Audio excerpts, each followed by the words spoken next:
ఆ ఖాళీ ప్లేస్‌లో జనరల్‌గా అయితే ఇసుకను అక్కడ దాంట్లో ఏసి బయటికి తీసుకొస్తారు. దానికోసం ఈ బోట్‌లు ఉపయోగిస్తారు. ఇప్పుడు ఆ ప్లేస్‌లో వాటర్ మొత్తం నింపబోతున్నారు.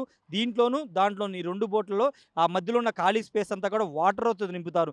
తద్వారా ఈ బోటు వాటర్‌లో ఈ 2 బోట్లు కూడా సమాంతరంగా ఒకేసారి నీటిలో మునుగుతాయి. బోటుకి దగ్గరలోనే అక్కడ ప్రకాశం బ్యారేజ్ దగ్గర మునిగినటువంటి బోటు ప్రాంతంలోనే 2 బోట్లు కూడా మునుగుతాయి. మునిగిన తర్వాత ఆ 2 ఈ ఐరన్ రాడ్‌లు ఉన్నాయి కదా! ఆ 2 ఐరన్ రాడ్‌లకి పెద్ద పెద్ద ఐరన్ దాంతో గాని లేకపోతే తాడులను ఉపయోగించి ఆ బోట్‌కి అటాచ్ చేస్తారు. మునిగిపోయినటువంటి బోట్‌లకి అటాచ్ చేసి తర్వాత ఈ బోట్‌లను వాటర్ నింపారు కదా! ఆ వాటర్ లెవెల్ అంతా కూడా తగ్గిచ్చేస్తారు. 2 బోట్‌లో వాటర్ అంతా కూడా తొలగిస్తారు. తొలగించిన తర్వాత ఆటోమేటిక్‌గా ఈ 2 బోట్‌లు కూడా పైకి లేస్తాయి. లేచిన తర్వాత అప్పుడు ఆల్రెడీ ఆ 2 ఐరన్ రాడ్‌లకి ఆ బోటు తాడులతో అటాచ్ చేసుంటారు కాబట్టి అప్పుడు ఇవన్నీ కూడా ముందుకు లాగడం ద్వారా ఆ బోటు వీటితో పాటే మూవ్ అయిపోతుందనేది ఇప్పుడు ఇక్కడ ఉన్నటువంటి అధికారులు గాని, బెకమ్ సంస్థ గాని చెబుతున్న పద్ధతి.